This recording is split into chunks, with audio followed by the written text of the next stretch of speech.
네, 지금부터 제5회 충북대학교 토론대 논바 결승 경기를 시작하겠습니다. 결승전 경기를 관람하러 오신 시민 및 대학생 여러분들께서는 원활한 경기를 위해서 휴대폰을 무음으로 해주시기 바랍니다. 이번 대회 문제는 난민 수용을 확대해야 한다입니다.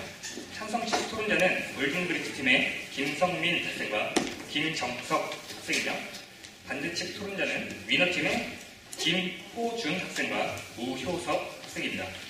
토론은 인론과 확인 질문, 반론과 확인 질문을 각각 한 번씩 진행한 뒤 자유토론과 최종 발언으로 이어집니다. 인론과 반론이 끝나면 2분간 작전 시간이 주어집니다. 모든 토론의 장비는 사회자의 안내에 따르면 되겠습니다. 각 토론 시간 종료 10초 전에 이 종을 울려드리겠습니다. 자, 먼저 찬성팀 제1토론자 인문이 있겠습니다. 인문 시간은 5분입니다. 네, 찬성 측 입론 시작하겠습니다. 난민법 제2조 제1호에 의하면 난민이란 인종, 종교, 국적, 특정 사회 집단의 구성원이 신분 또는 정치적 변화를 이유로 박해를 받을 수 있다고 인정할 만한 충분한 근거가 있는 공포로 인하여 국적국의 보호를 받을 수 없거나 보호받기를 원하지 아니하는 외국인 또는 그런 공포로 인하여 상주국으로 돌아갈 수 없거나 돌아가기 원하지 아니하는 무국적자인 외국인을 말합니다.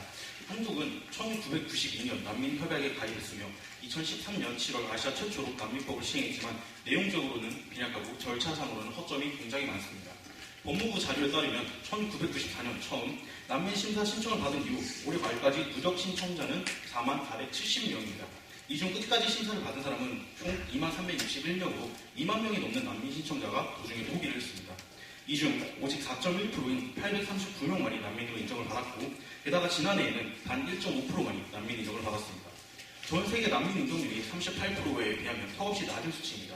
우리는 한국 정부가 난민 인정률을 증대하여 난민을 확대 수용해야 한다고 주장합니다. 난민 확대 수용에 찬성한 이유는 다음과 같습니다. 첫째, 과거 우리나라는 타국의 원조를 받은 국가로서 현재는 그러한 도움에 대한 도덕적 의무를 다할 책임이 있습니다. 멀지 않은 과거, 우리나라는 일제강점기 시절을 겪으며 수많은 독립운동가들이 일제의 감시와 방해를 피해 만주, 연해주, 미주로 망명해야만 했습니다. 그리고 그분들을 포용해준 다양한 국가가 도움이 있었던 덕분에 독립이 이루어질 수 있었고 지금과 같은 사회상을 형성할 수 있었습니다. 또한 한국 전쟁 당시 유엔에서는 한국을 원조하기 위해 웅크라라는 기구를 설립했으며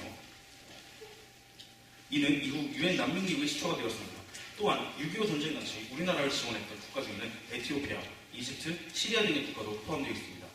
해당 국가들은 당시 강대국이 아니었음에도 보다 상황이 여의치 못한 한국을 돕는 것에 망설이지 않았습니다. 하지만 현재 그들에 대한 우리나라의 대처는 어떠한가요? 시리아의 경우 2015년 내전으로 인해 대량의 난민이 발생하였고 그들 중 848명이 한국의 난민 인정 요청을 요구했습니다. 하지만 우리나라에서 그들 중 난민으로 받아들인 인원은 불과 3명에 그쳤으며 2017년 700여 명에 달하는 이집트 난민 신청자 중 인정자는 채 20분의 1에도 미치지 못합니다.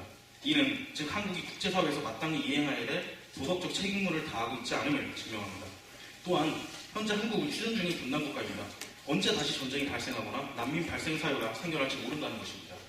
우리나라가 만약 현재처럼 난민에게 관용적이지 못한 태도를 고수한다면 향후 반대로 대한민국이 국제사회로부터 외면당하는 상황이 올 수 있음을 생각해야 합니다. 둘째, 난민의 유입은 결과적으로 인구 감소에 대한 해결책입니다. 한국경제연구원이 15년 12월에 발표한 인구 감소와 경제 시스템 위기 보고서에 따르면 전체 인구 중 73%로 추산되는 생산 가능 인구 15세 64세의 수가 2040년에는 56.5%로 약 16.5% 감소할 것으로 예상했습니다. 대한민국 정부가 아무리 노력해도 세계 최저 출산율인 1.05명은 도저히 오르지 않고 있습니다. 이대로 가면 머지않아 한국의 생산자도 소비자도 줄어들어 경제도 국방도 유지하기 어려워질 것입니다. 이에 대한 대안으로 이민자를 받아들일 수밖에 없습니다. 프랑스 국립과학연구센터 CNRS에 따르면 1985년에서 2015년 약 30년간 유럽 15개국에 유입된 난민이 각국 거시경제에 악영향을 미치지 않는다는 사실이 밝혀졌습니다. 난민들은 난민 인정을 받고 3에서 5년이 지난 뒤부터 1인당 GDP를 증가시켰고 세수도 약 1%가량 증가했습니다. 이 같은 효과는 난민이 대부분 경제활동이 가능한 인구이기 때문입니다. 연구팀들은 이민자들은 인구 고령화로 부족해진 산업인 여부 보충하는 것은 물론 현지인이 꺼리는 업종에 주로 투입되어 실업률을 감소시킨다라고 밝혔습니다. 비정부기구인 텐트재단에서도 비슷한 내용의 보고서를 발표했습니다. 이 보고서는 난민 보호 및 조사 난민 보험 및 조사에 1유로를 투자하면 5년 내 2유로의 경제 효과가 발생하는 내용입니다. 또한 전 EU 집행위원장 경제자문관은 영국 매체인 가디언을 통해 난민이 사회 경제적으로 부담된다는 견해는 일부 난민 옹호론자까지 인정하는 가장 큰 오해다. 일단 정착한 난민은 내수 경기 활성화, 인력 부족 현상이 해결, 세수 증대 등 경제에 기여하는 바가 있다고 밝혔습니다. 16년에 26만 명, 17년에 15만 명의 난민을 받아들인 독일은 세계 경제의 침체에도 불구하고 제조업을 근간으로 하는 탄탄한 경제 기반을 유지하고 있습니다. 세계가 청년 실업 문제로 어려움을 겪고 있지만 독일의 실업률은 꾸준히 줄어들어 18년도인 지금 3.4%로 역사상 최저치를 기록하고 있습니다. 난민의 수용이 단기적으로 경제적 부담으로 다가올 수 있지만 장기적으로는 초기의 지원금을 뛰어넘는 경제적 이익을 창출할 것입니다. 이상으로 찬성 측 입론 마치겠습니다. 네, 다음으로 반대팀 제2토론자는 확인 질문을 해주십시오. 질문 시간은 3분입니다. 네, 반대팀 확인 질문 시작하겠습니다. 일단 우리나라 난민 기준으로 탈북민은 난민인가요? 아닙니다. 그렇다면 우리나라 인정률이 낮은 이유는 뭐 때문인가요? 지금 제가 말씀드린 입론에 대해서 질문을 하셔야 되는 시간으로 알고 있습니다. 인문에서 우리나라 난민 인정률이 낮다 이렇게 말씀하셨는데 그 이유가 왜 때문인가요? 자유토론 때 대답드리겠습니다. 네, 알겠습니다. 독일이 난민을 받아들여서 경제가 성장한 것처럼 말씀하시는데 진짜 난민 받아들여서 성장한 건가요? 예, 그렇습니다. 그러면 일단 난민은 인도주의적 접근이 본질이죠. 그렇다고 볼 수 있습니다. 그렇다고 볼 수 있다는 게 어떤 의미인가요? 인도주의적 접근이 해답이 아니고 여러 가지 측면에서 봤을 때 난민을 수용해야 된다는 입장입니다. 최우선 가치가 뭔가요? 난민을 받아들임에 있어서. 인도주의적 가치입니다. 네, 인도주의적 가치가 최우선이라고 말씀하셨는데 찬성 측에서 되게 우수한 논지를 말씀해 주셨어요. 근데 그 부분의 대부분이 경제적 상황을 말씀하시고 난민을 받아들여서 경제를 좋아진다. 이거 본질을 벗어난 거 아닌가요? 본질을 벗어나지 않았습니다. 저는 인도주의적 가치만이 다가 아니고 여러 가치를 중점적으로 봐야 된다고 말씀을 드렸습니다. 인도주의적 가치가 칸트 얘기를 해보죠. 인간을 수단의 목적으로 봐야 된다 하는데 인구 감소 타겟책, 경제 활성화, 본질 벗어나지 않지 않겠습니다. 인로서에 대한 질문만 해주시기 바랍니다. 우선 해주시기 바랍니다. 저희 발언인데 좀 돌 넘으신 것 같고 그렇게 수단으로 보는 건 좀 아니라고 생각을 합니다. 난민 때문에 경제가 좋아진다, 유로가 좋아진다라고 말하는데 이탈리아는 난민 때문에 경제가 망했다라고 알려져 있는 대표적인 나라입니다. 어떻게 생각하십니까?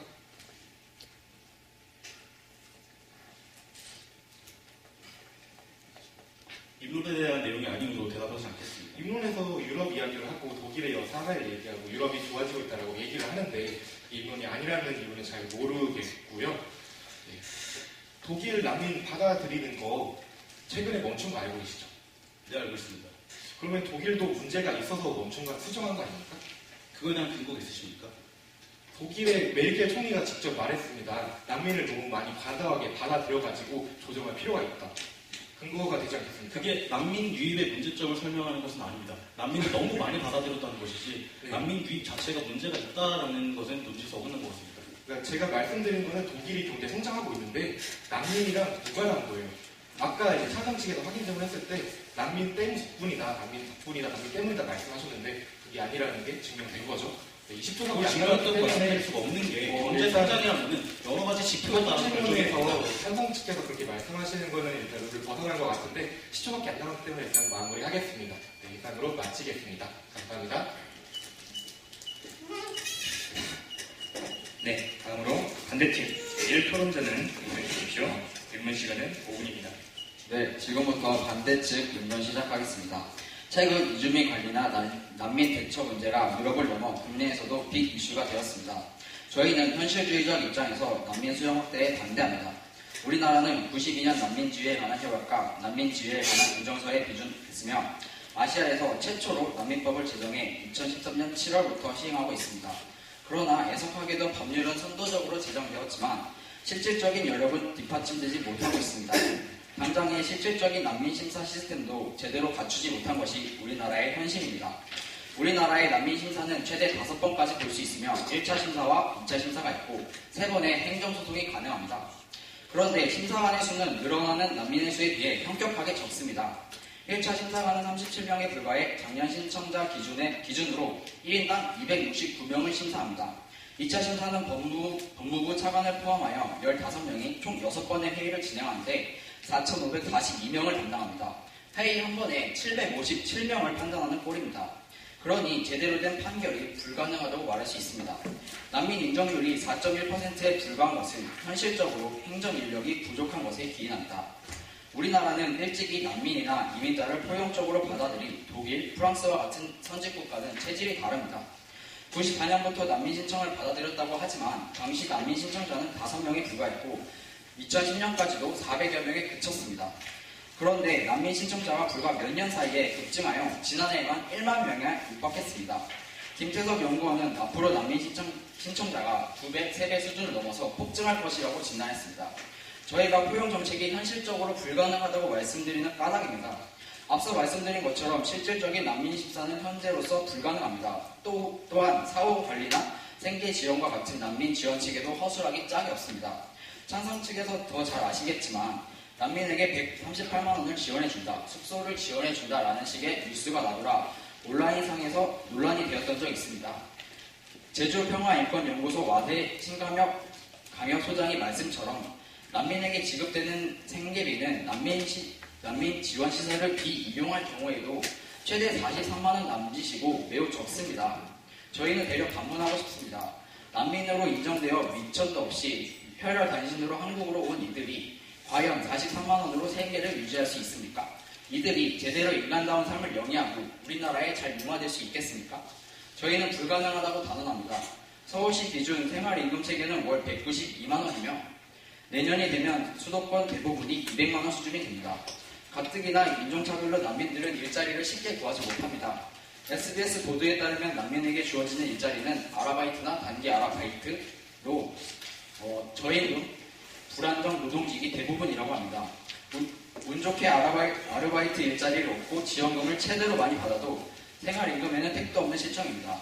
그렇다고 난민에 대한 사후 관리가 제대로 이루어지고 있는 것도 아닙니다. 평창 올림픽 때 관광 활성화를 위해 90일짜리 무비자 허용으로 입국한 11,600여 명이 외국인이 무비자 기간이 만료됐음에도 불구하고 아직 국내에 불법 체류 중입니다. 그런데 관리 인력이 부족하다고 방치되고 있습니다. 지원도 극히 적고 관리 인력도 포화 상태인 상황에서 난민 수용을 확대하는 것은 대려 난민에 대한 존중이 결여된 판단입니다. 제대로 된 시스템도 없는 상태에서 난민을 방치하는 격이기 때문입니다. 그렇다고 국민정서가 난민의 호의적인 것도 아닙니다. 난민에게 주는 지원금이 100만 원이 넘었다는 가짜뉴스에 국민들이 분노를 표했으며 난민 반대 청원이 70만 명을 넘어섰습니다. 국내 외국인 수가 200만 명을 넘었다고 하지만 대부분 공단 주변에 거주하며 온전히 융합되었다고 보기 어렵습니다. 아직도 외국인을 향한 부정적인 시선이 많으며 외국인 노동자에 대한 부당 대우와 인신모독적 행동을 보이는 고용주 사례가 빈번합니다. 그러한 까닭에 저희는 현실적인 여건상 난민을 확대하여 받아들일 수 없다는 입장입니다. 난민 정책은 인도주의적 관점에서의 접근도 필요하지만 본질적으로는 현실주의적 입장을 가져야 합니다. 이것이 국민인권, 난민인권 모두를 고려한 선택입니다. 이러한 까닭에 저희는 난민 수용 확대 정책에 반대합니다. 네, 이상으로 바로 마치도록 하겠습니다. 네, 다음으로 찬성팀 제1토론자는 확인 질문 주십시오. 확인 질문 시간은 3분입니다. 네, 질문 드리겠습니다. 처음에 난민 심사 행정관이 부족하다는 말씀하신 게 맞습니까? 네, 맞습니다. 왜 그렇다고 생각하십니까? 입론에서도 말씀드렸다시피 심사 수가 지나치게 부족하다는 이유입니다. 현재 심사관은 37명에 불과한데 이는 신청자를 한 번 심사할 때 1인당 269명을 심사하고 그럼 지금 말씀하신 요지는 신청자가 없기 때문에 행정관이 적다는 말씀이시죠? 말씀하신 것처럼 난민 신청자가 급등을 하였고 일을 감당하지 못했다라고 말씀하셨는데 맞습니까? 네. 그러면 행정심사관을 늘려야 되는 게 맞는 절차 아닙니까? 행정심사관이 적다고 해서 난민을 수용할 수 없다라는 얘기는 논지에 어긋난 것 같습니다. 그리고 지금 말씀하신 것처럼 난민의 복지에 대해서 혹은 난민의 사후 관리에 대해서 부족하다고 말씀하셨습니다. 맞습니까? 네, 맞습니다. 그럼 그 부분은 난민한테 더 좋은 환경을 제공하고 난민을 확대해야 된다는 입장 아닙니까? 저희의 입장은 이미 우리나라에 인정돼 있고 거주하고 있는 난민들부터 제대로 된 지원 체계를 갖추고 제대로 된 사후 체계를 갖춘 다음에 난민들한테 지원이 언제까지 주는지 아십니까? 1년이라고 알고 있습니다. 1년이 지난 사람들은 더 이상 지원을 받습니까? 안 받습니까? 현재 법상으로는 받지 않습니다. 네, 받지 않았으면 그 다음 들어오는 난민한테 지원금 주는 게 맞지 않습니까? 말씀하신 거는 현재 들어와 있는 난민한테 지원금을 더 줘야 된다고 말씀을 하시는데, 하지만 현재 우리나라에서는 1년이 지나면 더 이상 난민한테 더 지원금 주지 않고 있습니다. 네, 맞습니까? 네, 맞습니다. 네, 그러면 결과론적으로는 그 난민한테 지원을 더 해야 된다. 하지만 난민들은 1년까지만 돈을 받을 수 있기 때문에 결국에 그 돈을 새로운 난민한테 지원을 해야 된다는 말씀입니다. 저희는 그러한 입장이 아니라 이미 우리나라에 있는 난민부터 확대를 하자는 입장입니다. 그래서 난민 확대가 곧 난민에 난민에 대한 난민을 지원 더 확대를 받아들이는 이야기하는 거예요. 것입니다. 지금 말씀하신 게 난민에 대한 지원은 1년 이후면 끝난다면서요. 맞죠? 근데 난민에 대한 지원을 확대하겠다는 것은 난민을 더 받아들여 돈을 더 주겠다는 말 아닙니까? 그게 그리고 아니고 행정심사관도 부족하다고 하셨는데 네. 이는 앞서 말하신 것처럼 이 난민 신청자 수가 폭등적으로 늘어날 거라고 예측을 했습니다. 맞습니까? 네. 그러면은 늘어나는 난민 신청자를 감당하기 위해서 행정심사관을 늘리는 게 맞습니까? 아니면은 난민을 더 인정해주지 않는 게 맞습니까? 예, 아니요만 대답 부탁드릴게요. 일단은 지금 발언의 기회를 좀 주셨으면 좋겠는데요. 저희의 입장은 심사관 수를 늘려야 된다는 입장입니다. 저는 예, 아니요로만 대답 부탁드렸습니다. 난민 신청자가 늘어나서 행정관을 늘려야 되는 게 맞습니까? 아니면 행정관이 적기 때문에 난민을 받지 말아야 된다는 게 맞습니까? 지금 시간이 얼마 안 남았는데 자유시간 때 말씀드리도록 하겠습니다. 네, 그러면 질문 여기까지 하도록 하겠습니다. 네, 이상으로 입론을 마치고 반론으로 넘어가겠습니다. 찬성팀 제2토론자는 반론해 주십시오. 반론 시간은 4분입니다. 네, 반론 시작하겠습니다. 앞서 찬성 반대측 토론자께서 말씀해 주신 게 이탈리아의 사례를 들어서 난민을 수용하는 게 경제적 이득이 없다라고 말씀을 하셨습니다. 하지만 이건 일부의 사례를 들어서 전체 사례를 증명하는 일반화의 오류를 범할 수 있습니다. 앞서 말씀드렸던 자료는 프랑스 국립과학연구센터 소속 경제분석연구소의 경제학자, 수학자들이 유럽연합과 경제협력개발기구인 OECD에서 통계 및 경제전망 자료를 바탕으로 1985년에서 2015년 약 30년간 유럽 15개국에서 유입된 난민이 미치는 경제적 효과를 연구 분석한 논문입니다. 충분히 신빙성이 있고 장기적인 기간에서 난민의 경제적 효율성을 증명해낸 자료라고 볼 수 있습니다. 근데 이런 자료에서 이탈리아만의 사례를 들어서 난민의 경제적 효율성이 없다라고 말씀하시는 것은 아무런 근거 없이 상대방의 의견을 비방하는 걸로밖에 들리지 않습니다. 그렇기 때문에 그 논지를 계속 설명하시고 싶으시면 타당한 근거를 제시해 주시기 바랍니다. 그리고 이 연구 결과에서 사용된 모델은 노벨 경제학상 수상자인 크리스토퍼 심스 미국 프리스턴대 교수가 개발한 거시경제 분석 통계 모델을 사용했습니다. 충분히 신빙성이 있다는 점 다시 한번 말씀드리고 싶습니다. 그리고 현재 한국 내 상황이 여의치 않기 때문에 난민을 받지 않겠다는 건 굉장히 극단적인 발상입니다. 말씀해 주셨다시피 그들에 대한 지원은 부족하고 그들의 심사는 심사관도 부족합니다. 이는 즉 우리가 그 심사관을 충족해야 되고 그들에 대한 지원 정책을 펼쳐야 된다는 증거 아닙니까? 근데 이것을 자신들의 본인들의 의견에 맞게 수정해서 사용하고 싶은 대로 사용하는 잘못된 업적이라고 말씀드리고 싶습니다. 그리고 한 가지 사례를 말씀드리고 싶습니다.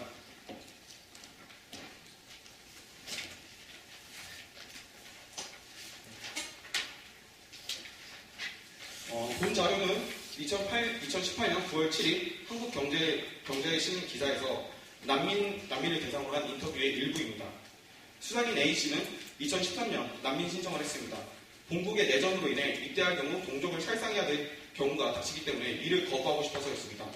그래서 우리 한국으로 찾아와서 난민 신청을 했습니다. 하지만 법무부에서는 이를 인정 심사조차도 하지 않았고 결과적으로는 소송을 통해서 난민 신청만 가능하고 아직도 인정자로서는 허가되지 않았습니다.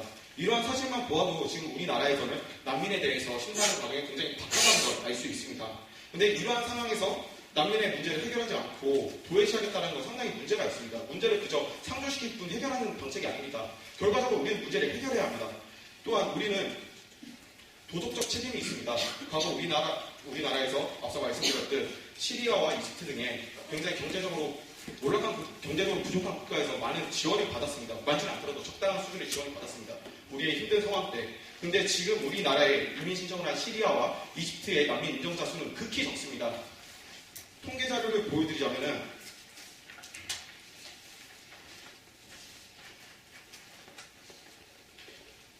법무부 출입국 외국인 정책 통계 연구에 따르면은 2017년 한국에 난민 신청을 한 이집트인은 741명, 시리아인은 103명입니다. 근데 이 중에 난민 자격을 인정받은 자는 기타에 포함되는 46명 안에 포함됩니다. 정확히 인정이 몇 명이 들어오는지도 알 수 없으며 그 합산한 수치도 46명을 넘어가지 않습니다. 정작 난민 신청을 한 사람은 합산하자면 800여 명이 넘어갑니다. 이 수치만 보아도 우리가 책임져야 할 도덕적 의무를 등한시하고 있다는 것을 증명하고 있습니다. 이런 부분에서 충분히 논의한 끝에 난민 수용 정책을 펼쳐야지 단순히 지금 우리 상황이 여의치 않기 때문에 받지 않겠다는 건 지나친 이기주의적 발상이라고 할 수 있습니다. 이상 반론을 마치겠습니다. 네, 다음으로 반대팀 제1토론자는 확인 질문해 주십시오. 확인 질문 시간은 3분입니다. 네, 질문 시작하도록 하겠습니다. 지금 현재 이탈리아, 독일, 덴마크, 미국, 오스트리아, 스웨덴에서 반난민 정책을 하고 있는데 이들이 왜 반난민 정책을 펴고 있다고 생각하시나요? 입론에 대한 내용을 물어봐 주실 수 있나요? 저희 질문권이 있기 때문에 질문에 답해 주시면 감사하겠습니다. 그 질문권이라는 건 저희가 입론한 내용에 대한 사실을 증명하는 내용입니다. 반론에서도 얘기하셨고 또 그런 저희가 또 질문한 거기 때문에 당연히 답변해야 된다고 생각합니다. 전 당연한 건 없다고 생각하고 그거에 대해서 합당한 이유를 설명해 주셨으면 좋겠습니다. 하지만 그러한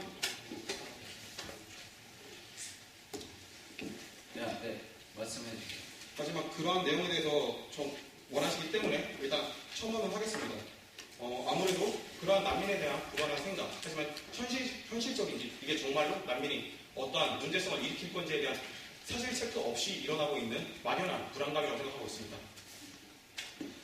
그렇다면 지금 심사관 수를 늘려야 한다고 말씀하셨는데 그러면 급증하는 난민 수를 감당할 만큼 심사관을 늘리려면 얼마만의 시간과 비용이 필요하다고 생각하시나요? 앞서 본인 반론에서 얘기하셨다시피 지금 현재 우리나라에서 난민한테 투자되고 있는 금액이 적다라고 말씀을 해주셨죠? 투자하고 있는 노력과 그런 것들이. 네. 저희가 말씀드리고 싶은 거는 많은 금액과 비용을 투자하는 것이 아닙니다. 적정한 수준까지 그들에게 베풀 수 있는 수준까지 우리 역량이 닿는 선에서 도와주자는 의견입니다. 그거에 과연 많은 비용과 시간이 투자가 될까요? 네, 그럼 다음 질문으로 하도록 하겠습니다. 난민으로 인한 경제 효과를 말씀하셨는데 난민으로 경제 효과를 누리려면 인구 문제를 생각하셔야 되는데 난민으로 인한 경제 효과를 누리기 위해서 몇만 명이 유입이 되어야 되는데 그거에 대해서는 어떻게 생각하시나요? 실제로 우리나라에 난민 신청한 사람은 4만 명이 넘어갑니다. 근데 그 중에 받아들인 숫자가 800명에서 1000명 사이일 뿐이죠. 우리나라에 오고자 하는 난민은 있으나 우리가 받지 않았을 뿐입니다. 그들에 대한 충분한 수용이 가능하다면 자국 내 경제적으로도 충분히 효율적인 경제성을 증명할 수 있다고 봅니다. 지금 도덕적 의무를 말씀하셨는데 도덕적 의무는 기존 난민 인정자에 대해서만 복지 확대로 가능한 것 아닙니까? 그러한 부분에 대해서 잘못된 생각이라고 말씀드리는 게 앞서 말했듯이 이집트와 시리아 같은 경우는 우리나라의 원조를 아끼지 않았습니다. 그 어려운 상황에서 그들에 대한 도덕적 의무 저버리는 경우 아닙니까 그러면? 지금 현재 우리나라에도 시리아 난민이 들어와 있는 상태인데 그들에 대해서 지금 현실적인 지원을 하는 게 맞지 않다고 생각하십니까? 현실적인 지원이란 난민 수용으로 이루어져야 된다고 보고 있습니다. 저는. 근데 그들은 난민으로 인정되고 있습니까? 네, 여기까지 하겠습니다. 남은 거는 자유토론 시간 내주시면 됩니다. 다음으로 반대팀 제2토론자는 발언해 주십시오. 발언 시간은 4분입니다. 일단 난민 인정률 죄송합니다. 어색해가지고 난민 인정률 두 분 더 짚고 넘어가겠습니다. 난민 인정률이 4.1%로 매우 낮습니다. 특히 선진국 아까 사례 얘기하셨는데 정말 낮죠. 근데 왜 낮을까요? 우리나라가 과거부터 낮았을까요? 절대 아닙니다. 2000년대 초반, 2010년대 초반만 하더라도 우리나라 난민 판정률 엄청 높았습니다. 2004년 기준 69%였고요. 2008년 26%, 2010년 18%입니다. 과거부터 쭉 낮았던 게 아니라 최근 3년 기준으로 신청자 수가 급등하니까 낮아진 겁니다. 당장에 작년에 한 해에 신청자가 몇 명이니까 10,000명을 육박했습니다. 그런데 심사관 수는 어떻습니까? 과거에 머물러 있습니다. 현실적인 수당이 안 되는 거죠. 그러니까 난민 인정률이 1.5%에 미진한 것이죠. 이런 부분부터 개선되고 나서부터 난민을 확대시켜야 되는 거 아닙니까? 둘째로 넘어가겠습니다. 난민에 대해서 복지적인 부분을 저는 지적합니다. 저희는 양보다 질로 가는 게 맞다고 생각합니다. 일본이 그런 방향성을 제시하고 있습니다. 일본의 경우 난민 인정률이 0.1%에 불과합니다. 2만 명 신청했는데 20명 받았습니다. 그런데 그들이 실질적인 임금 체계를 보장하고 있습니다. 생활임금 체계를 보장하고 있습니다. 왜 인권, 복지 영역이 난민의 수, 양적으로만 갑니까? 질적으로 가야 되지 않겠습니까? 난민 받아들였는데 한 달에 43만 원 받는다고 합니다. 그마저도 1년 지나면 못 받습니다. 근데 그 43만 원이요. 그 외적인 기타 지원 체계를 안 받았을 때 최대로 받을 수 있는 게 43만 원입니다. 센터 가면 절반으로 쭉 깎인다고 합니다. 이런 사람이 어떻게 국민적인 생활을 유지할 수 있겠습니까?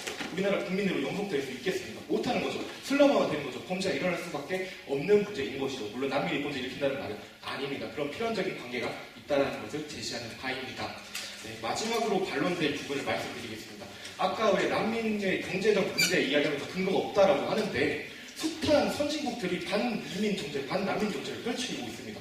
그들이 왜 펼치겠습니까? 그들이 합리적인 경제적인 이유, 사회적인 이유에 따라서 반이민 정책, 반난민 정책을 펼치는 거 아닙니까? 노르웨이는 난민 신청자를 추방하기에 이르렀고 러시아는 아예 유입로를 차단했습니다. 헝가리는 이민법을 개정했고 오스트리아는 난민 수용 인원을 37,000명으로 축소 방침을 내놓았습니다. 물론 우리나라보다 상당히 높은 수치이긴 합니다. 유럽 내에서 반난민 정책을 펼친 정당이 국민에게 높은 지지를 받고 있습니다.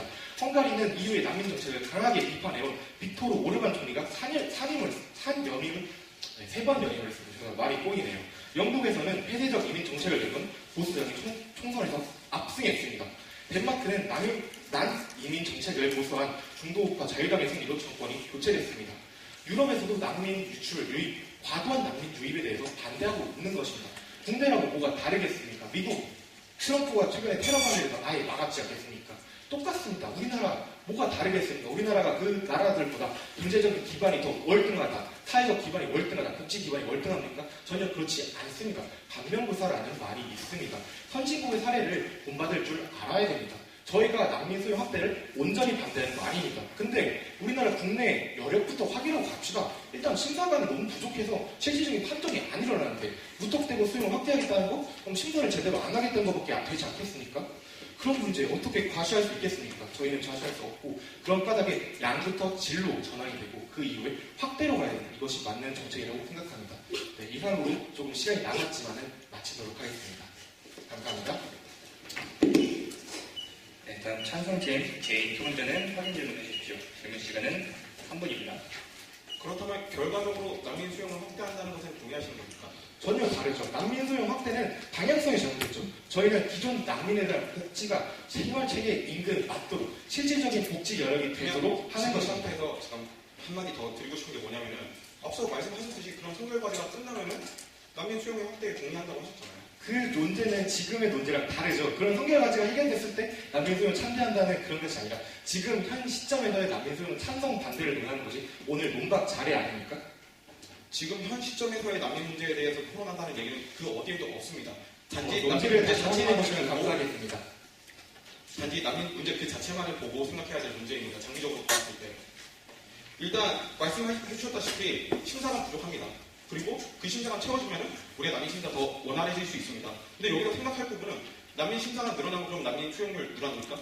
난민 심사관, 그 심사관이 어떤 사람입니까? 젊은 인력입니다. 단시간에 늘어날 수 있다고 생각하십니까? 실질적인 여력까지 늘릴 수 있는데 몇 년이 걸린다고 생각하십니까? 그 부분에 대해서 명확한 근거를 제시해 줄 수 없으면 말하지 마십시오. 저희는 명확한 근거를 박상기 법무부 장관의 말을 인용함으로써 제시할 수 있을 것 같습니다. 박상기 법무부 장관이 개선한답니다. 근데 개선한다는 게 통역간 늘린다는 겁니다. 현실적인 여력이 그거밖에 안 되는 겁니다. 자, 그 현실적인 여력이라는 말씀을 쓰시는데 그 부분에 대해서 현실적인 여력이라는 건 도대체 어디서 증빙할 수 있는 내용입니까? 현재 우리나라에서 지금 쓰고 있는 지출이 그렇고 옆 나라 일본이 그렇지 않겠습니까? 그럼 이게 비현실적인 여력입니까? 그들에 대한 쓰는 지출이 적다라고 생각하지 않습니까?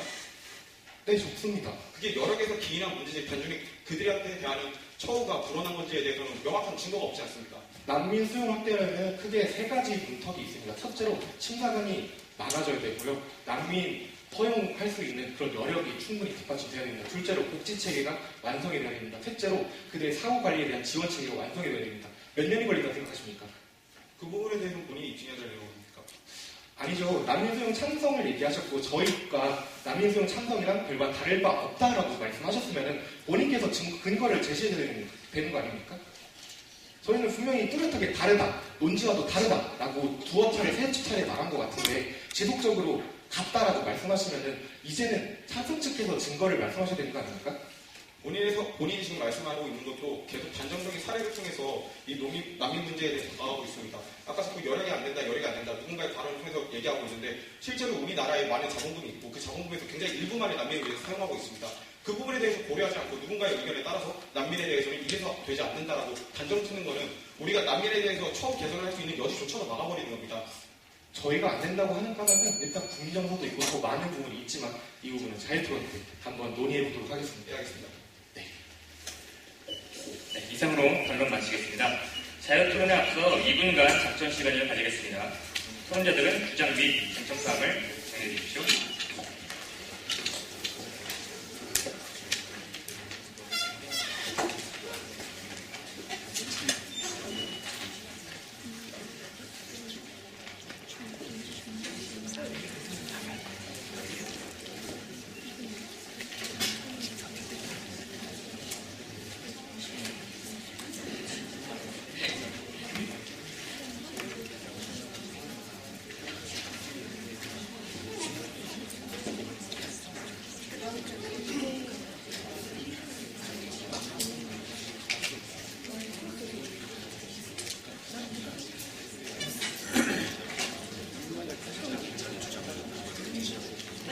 그 근거를 얘기하는 게 아니라 막 특정 시간이 많이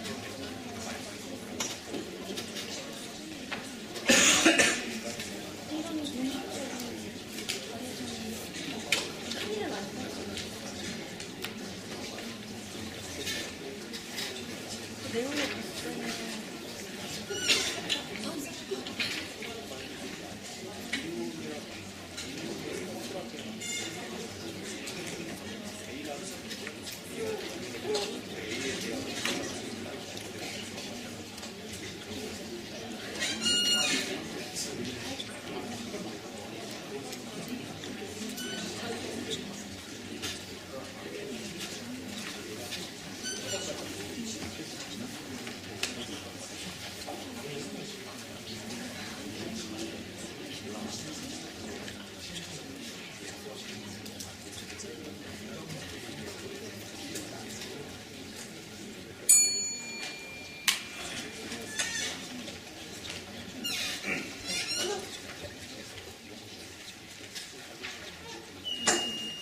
작전 시간이 끝났습니다. 토론자들은 자리를 정리해 주십시오.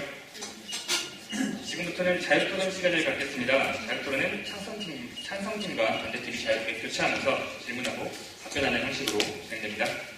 토론자들은 같은 쟁점을 되풀이지 않도록 주의해 주시고 상대방에 대한 비방이나 인신공격 등 토론 예절에 어긋나는 반응은 삼가 주시기 바랍니다. 사회자는 부득이할 경우에만 토론에 개입하겠습니다. 그럼 먼저 발언을 원하는 팀은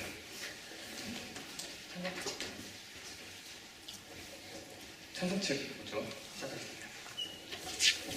네, 제1토론자분께 질문 드리겠습니다.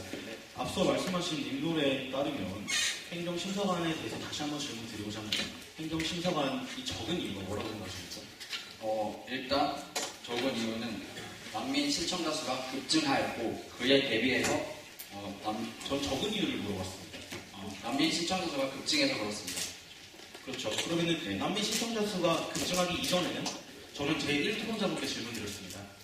저 이 부분은 자유토론이기 때문에 제1토론자, 제2토론자 지정을 할 수 있되 답변은 누구의 기회나 공정하게 있는 걸로 알고 있습니다. 그렇게 하는 부분은 좀 원활한 토론, 발전적인 건설적인 토론을 위해서 알겠습니다. 있다고 생각합니다. 그래서 행정관의 징대는 곧 어떤 걸로 이어진다고 생각하십니까? 난민 인정의 질이 높아지겠죠. 왜 난민 인정의 질이 높다고 생각해요? 지금까지는 난민 인정의 질이 낮았습니까? 현재 그렇습니다. 회수율이 10%밖에 안 됩니다. 그거에 대한 증거가 있습니까? 그거에 대한 합리적인 증거가 있습니까? 근거 두 가지를 알려드릴게요. 첫째로 난민 어디서 나오고 어디서 가져가신지 정확하게 말씀해 두 주시고 가지를 그대로 말씀드릴게요. 일단 이거는 통계청 자료고 박상기 법무부 장관 발표 자료고요. 국내 이주민 인권센터의 자료에 기반합니다. 첫째로 인정률이 급감했습니다. 28%, 16%, 10% 초반에서 20% 사이를 했었던 난민 인정률이 최근 3년에 1%를 낭짓하고 있습니다. 왜 그렇겠습니까? 신청자 수가 급등했기 때문이다. 10년 전과 비교해서 3배가 늘어났고요. 18년 전과 비교해서 113배가 증가했습니다. 이러니까 당장에 난민 신청을 많이 하더라도 인정률이 떨어지고 인정자가 오랫동안 체류할 수밖에 없는 것 아니겠습니까? 저희가 난민이 급등해서 문제라고 말씀드린 까닭입니다. 둘째로 질이 떨어졌다. 왜 떨어졌냐? 회수율이 예전에는 70, 80, 90 그나마 좀 떨어졌을 때 40이었습니다. 근데 지금 어떻습니까? 10% 초반입니다. 회수율이 10% 초반이라고 하는 것은 질적인 하락을 의미하지 않으면 무엇을 의미합니까? 지금 말씀하신 것에 있어서 난민의 질이 떨어졌다고 말씀하셨는데 아니요. 질이 구체적으로 난민의 어떤 질이 거를 떨어진 게 아니라 난민 판정 기준, 즉 법무부의 능력 질이 떨어졌다고 말씀합니다. 누가 난민의 질이 그럼 그 떨어졌다고 문제를 말합니까? 해결하기 위해서 어떤 방안을 강구했다고 생각하십니까? 저희가 말씀드리는 건 행정관을 늘려야 된다고 말씀하셨는데 맞습니까? 자, 그럼 행정관을 늘리게 되면 어떤 결과가 나오게 됩니까? 저희가 말씀 난민의 질이 높아집니까? 저희 아니면 비정기를 높아집니까? 충분히 주는 게 저희 토론, 자유토론, 발전적인, 건설적인 토론에 맞다고 자꾸 생각을 발전적인 합니다. 제이토원자분께 질문 자꾸 소비를 드리겠습니다. 하시는데 네, 제이토원자분께 질문 드리겠습니다. 낮은 인정률 그리고 가짜 난민이 있습니다. 이 부분은 문제 아닙니까?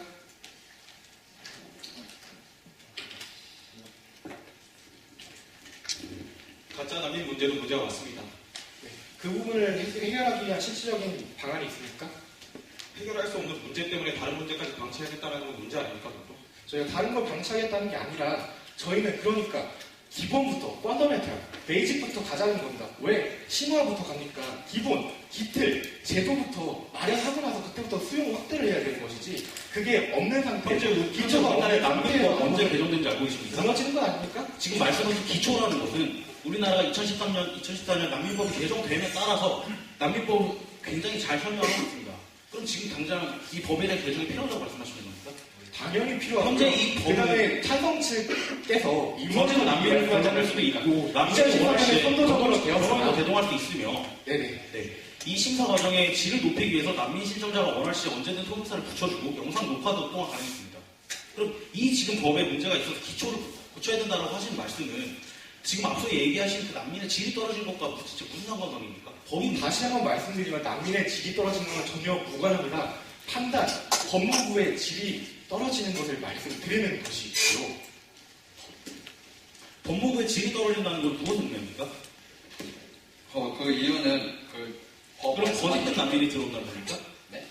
법무부의 질이 떨어진다는 거짓된 난민이 들어온다는 겁니까? 난민에 대한 실질적인 심사가 이루어지지 못한다는 겁니다. 회수율이 10%로 떨어졌습니다. 자, 그럼 그렇지 난민에 대한 않다는 실질적인 걸 심사를 계속 말씀하시고 네. 계신데 그 이유는 방금 아까 제1토론자 분이 제시하신 인론에서 행정관이 부족하다라고 말씀하셨습니다. 네. 행정관을 늘리면 네. 법무부의 질이 올라가고 그럼 결국에 어떻게 됩니까?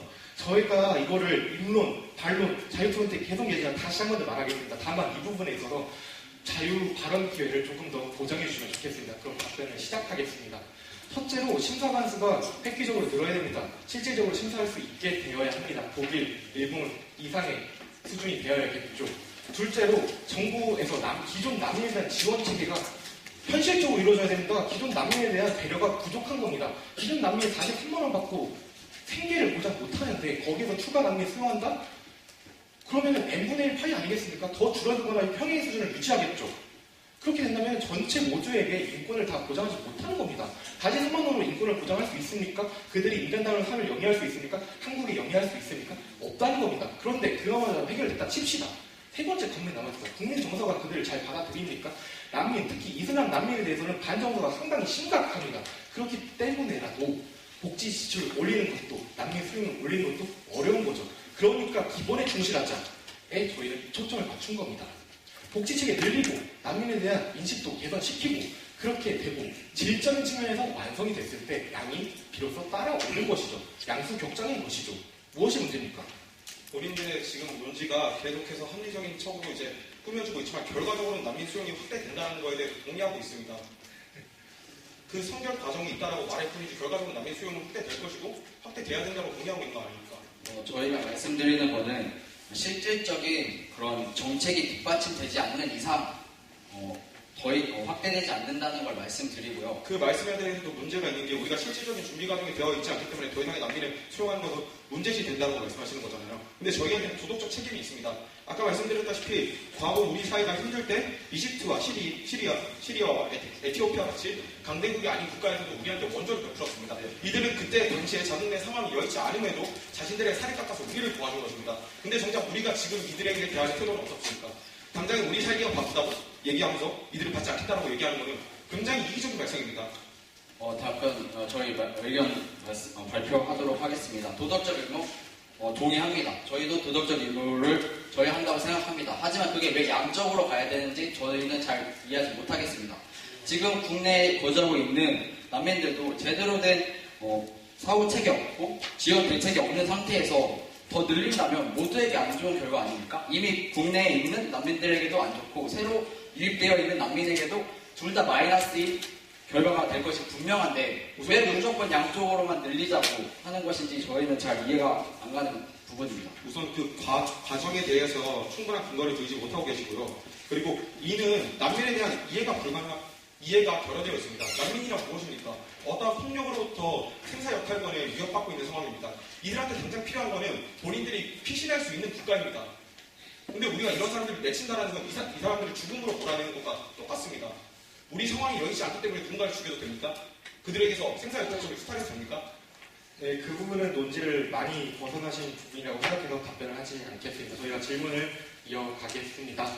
본인의 의견에 따라서 충분한 근거 없이 남의 의견에 대해서 그렇게 비방하는 행동은 옳지 않다고 봅니다. 사람을 죽인다 이런 부분은 논리적 비약이 심합니다. 이 부분은 심사위원 분들께서 많이 참고해 주실 거라 생각합니다.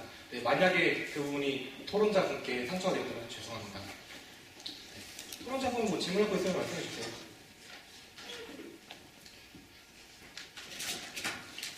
없으시면 저희가 우리나라로 이민 오는 방법을 알고 계십니까? 네? 우리나라로 이민 오는 방법을 알고 계십니까? 예? 이민 오는 방법을 알고 계십니까? 이민 오는 방법이요? 네. 어떤 방법으로 오죠? 여쭤봤습니다. 잘 모르겠습니다. 네. 우리나라에 이민 올 수 있는 방법은 경제이민, 투자이민, 그리고 난민 등의 그런 과정들이 있습니다.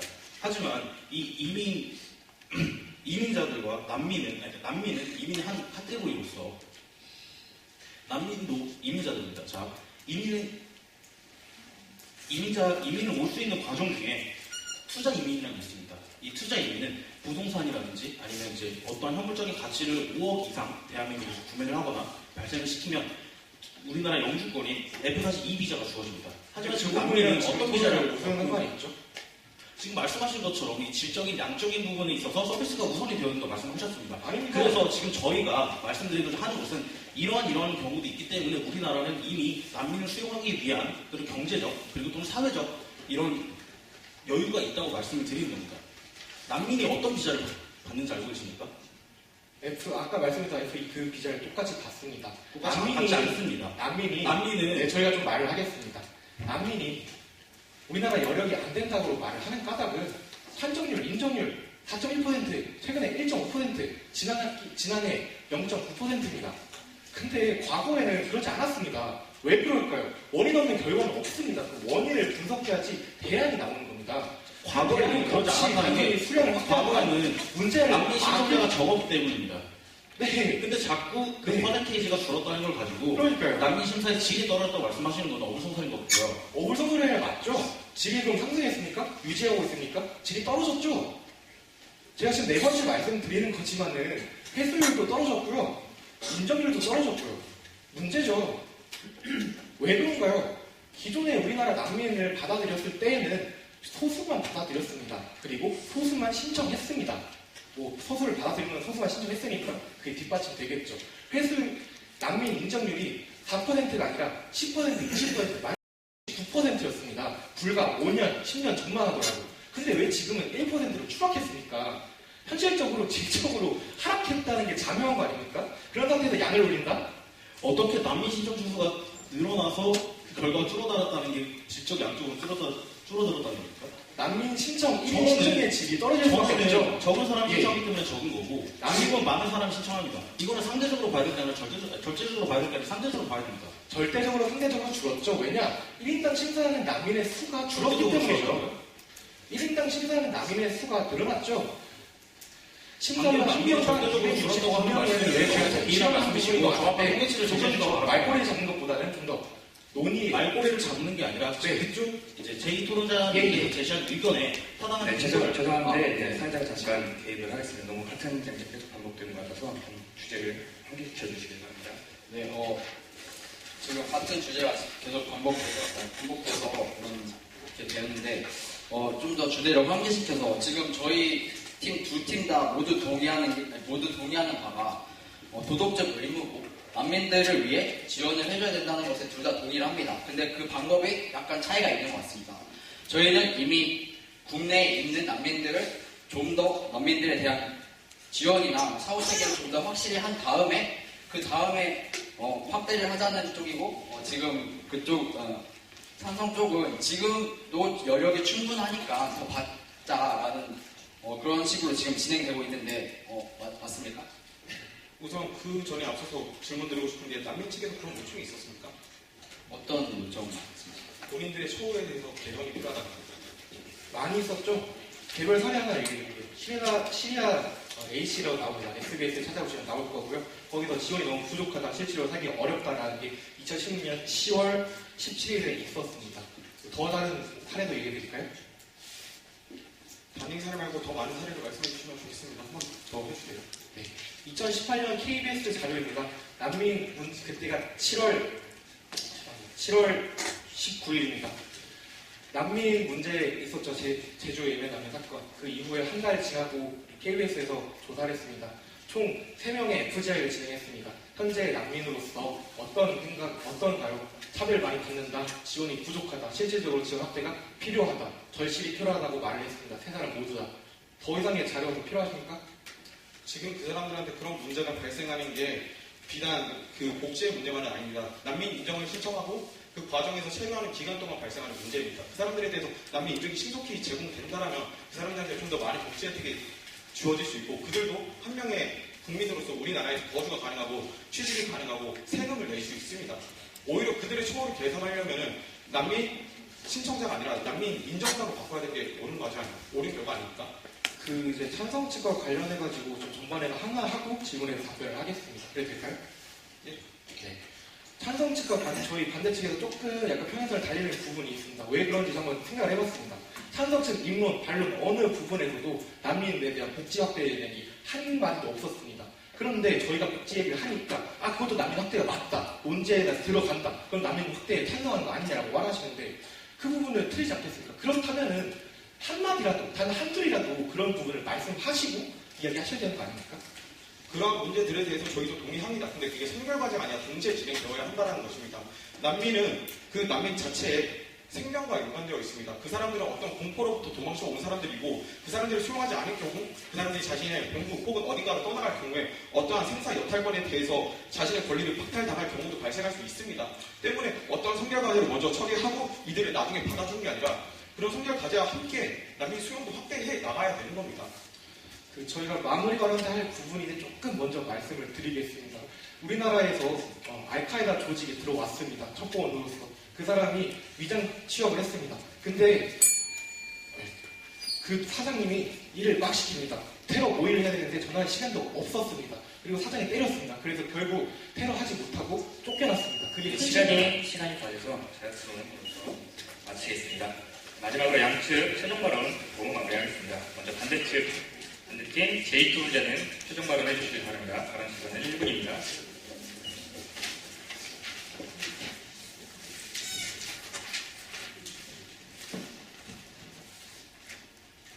저희가 준비된 자료가 없어진 관계로 애드립으로 바로 시작을 하겠습니다. 2004년경에 알카에다 조직원이 위장 취업을 했습니다. 국내에 테러 모의를 하러 왔습니다. 그런데 그 사장님이 너무나도 가혹하게 노동을 시켰습니다. 전화할 틈도 안 주고 전화기를 뺏었다고 합니다. 그래가지고 그 조직원, 전투 교육을 받은 정말 살인 기계라고 하면에도 부족한 그런 사람인데 너무 화가 나고 억울해가지고 신고를 했습니다. 나 테러 조직원인데 이 사람들이 나를 너무 괴롭힌다. 전화도 못하게 하고 때린다. 그래가지고 그 사람들이 추방을 당했지만 헬조선에서 벗어났습니다. 난민에 대한 복지 여력이 부족한 현실을 단적으로 보여주는 사례라고 생각합니다. 양보다 질이 원죄입니다. 그래서야 본질적으로 문제가 해결됩니다. 다음으로 찬성팀 J 토론자 최종 발언해 주십시오. 저희 최종 발언을 하기에 앞서 방금 들어준 사례로 그분은 난민이 아닌 걸로 알고 있습니다. 그리고 이제 최종 발언 시작하겠습니다. 인지상정이라는 말이 있습니다. 현재 우리나라가 지금과 같은 사회생활을 구성할 수 있었던 것은 과거 수많은 국가로부터 어떠한 원조를 받았기 때문이고 우리는 그런 도덕적 의무를 다할 책임이 있습니다. 이런 굉장히 당연한 논리입니다. 난민 수용 정책은 반드시 해결해야 할 문제이며 우리나라의 그 당위성도 확실합니다. 근데 지금 우리는 난민을 수용할 여력이 안 된다는 변명을 들어서 난민 수용 문제에서 굉장히 책임 회피적인 모습을 보이고 있습니다.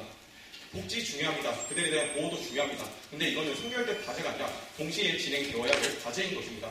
우리가 조금 더 망설이고 우리가 수용하지 않으면 그들은 당장에 본인의 안위를, 본인의 목숨을 잃을 수 있는 상황입니다. 이러한 상황에서 우리의 여력이 되지 않다고 그들을 받지 않는 것은 굉장히 이기적인 발상이고 우리는 그 모든 문제에 대해서 포괄적으로, 종합적으로 진행해야 할 필요가 있습니다. 이상 최종 발언 마치겠습니다. 네, 이상으로 제5회 한국대학교 토론대 문박 결승 경기를 마치겠습니다. 양측 모두 정말 고생 많으셨습니다. 심사위원들께서 심사 내용을 정리하신 동안 팀은 잠시 앉아서 얘기해 주시기 바랍니다.